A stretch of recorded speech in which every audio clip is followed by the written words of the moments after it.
Muito bem. Falando no X, que é o Twitter, o dono da rede social, que é o empresário Elon Musk, foi alvo de uma carta em que reuniu intelectuais de vários países. Mais de 50 acadêmicos intelectuais publicaram carta com críticas às pressões do bilionário Elon Musk contra o Brasil e conclama todos aqueles que defendem a democracia a apoiarem a censura no país. Desculpa, a apoiarem o país.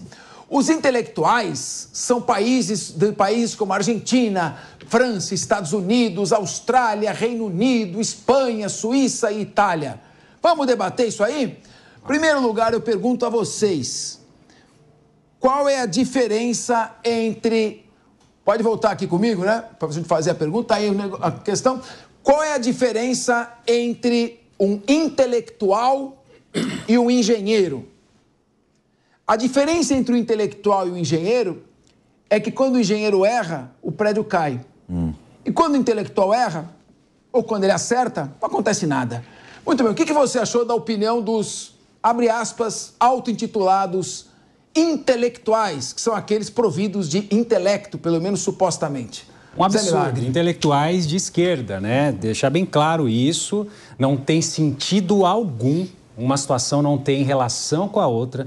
Eu li essa carta e eles vão por essa linha que as ações do Musk estão impedindo o nosso desenvolvimento tecnológico, que nós queremos criar iniciativas independentes de tecnologia, que nós não podemos ter uma interferência na nossa democracia e soberania digital. Conversa, não tem nada a ver uma história com a outra. Eu poderia aqui estar incentivando aplicativos nacionais, a indústria local. Esses intelectuais não estão preocupados com o desenvolvimento digital do Brasil. Estão dando apoio a decisões de uma corte extremamente desproporcionais, porque uma rede social não tinha até então um representante legal. Então não faz sentido, é desconexo, não é o Elon Musk ou o X que estão impedindo, são muitos outros fatores, a gente poderia ficar aqui um bom tempo falando quais os fatores que impedem do Brasil ser protagonista da tecnologia e consumir tecnologia. Mas não é essa carta, essa não é a intenção dessa carta, é reforçar decisões autoritárias, decisões desproporcionais e nós aqui no meio penalizados sem poder acessar o aplicativo.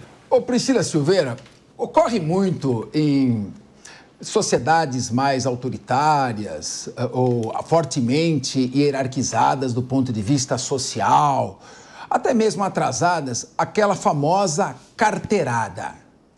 Você sabe com quem está falando? Sabe que isso me lembrou um negócio?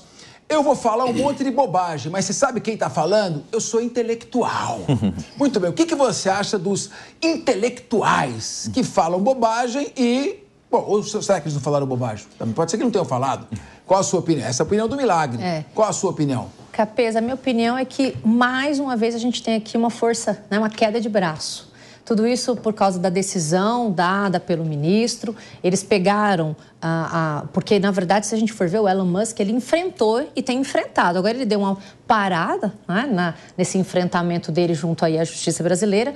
Mas é bom a gente lembrar que eu acho que essa carta ela tinha, na verdade, uma ideia e uma intenção de trazer uma independência do governo e tem um cunho, tá? E aí o Milagre pode me corrigir ou complementar, enfim. Eu acho que também eles querem fazer de uma maneira que essas big techs, essas grandes empresas, passem, inclusive, dada a expansão e de forma como que elas ganham bastante, pagar eventualmente até mais imposto. Então, eu acho que tudo aqui, né, essa junção dessas pessoas que se unem para poder, de alguma forma, também ratificar a decisão trazida pelo ministro, é no sentido de apertar ainda mais, né, a ausência aí de liberdade de expressão tão pregada pelo Elon Musk e mexer ainda mais, eventualmente, aí no bolso dele. Eu não sei, o Milagre pode me dizer se é isso mesmo, enfim, se eu estou equivocada quanto à minha interpretação, mas penso que é nisso. Correto, é isso mesmo. A ideia aqui é você pressionar, é dar suporte e baliza para decisões. O Brasil tem regulamentação de aplicações de internet, nós temos uma lei brilhante aprovada em 2014,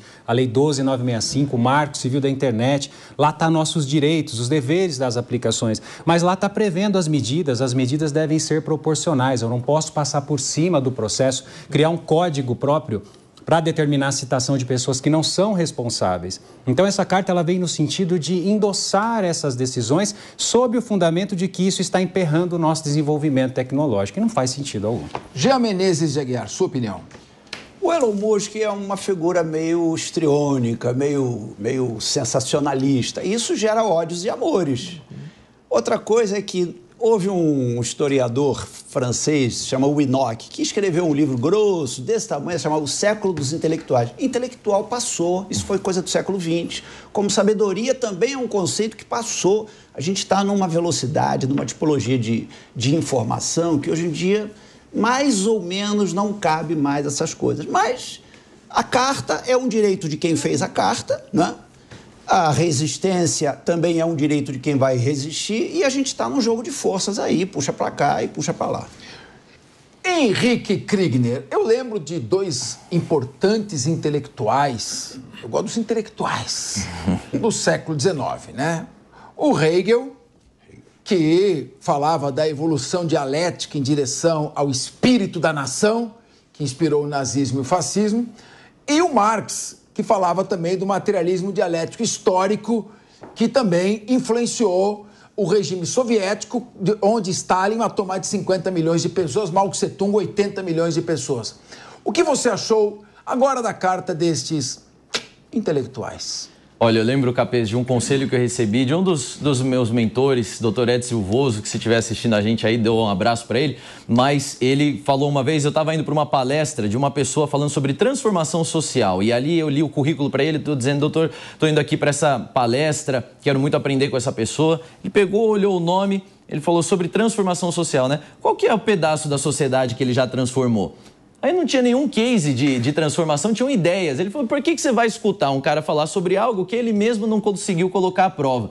E essa carta é mais um exemplo disso. Nós estamos falando de pessoas pseudo-intelectuais aí, estamos falando, sim, tem alguns muito consagrados pela academia, por exemplo, o economista Thomas Piketty, que traz ali uma série de ideias que já foram transformadas em políticas públicas e a maioria delas já fracassou. Vamos falar bem a verdade, pergunta lá na Califórnia o que deu seguir as propostas dele. Estamos falando de Martin Guzmán também, que era ministro da Economia do governo Hernandes, do Alberto Hernandes na Argentina. Então, pergunta para os argentinos se ele é um intelectual que deve ser escutado ou não. Daí você já vê a qualidade da carta, né? Daqui a pouco a gente vai colocar qualquer pessoa assina aí, diz que tem lá um diploma e aí o que ele fala é lei. Não vamos comprar isso, engolir. A gente sabe muito bem o que está acontecendo no Brasil e não tem nada a ver com a realidade que eles pintaram nessa carta. Muito bem, Kriegner. Agora eu também queria recuperar, colocou muito bem o Jean Menezes de Aguiar, cada um tem o direito de se manifestar como quer e eles têm o direito. O que acho que causou espécie à mesa foi o fato deles expressarem a opinião deles, como qualquer pessoa, e tentarem impor essa opinião à força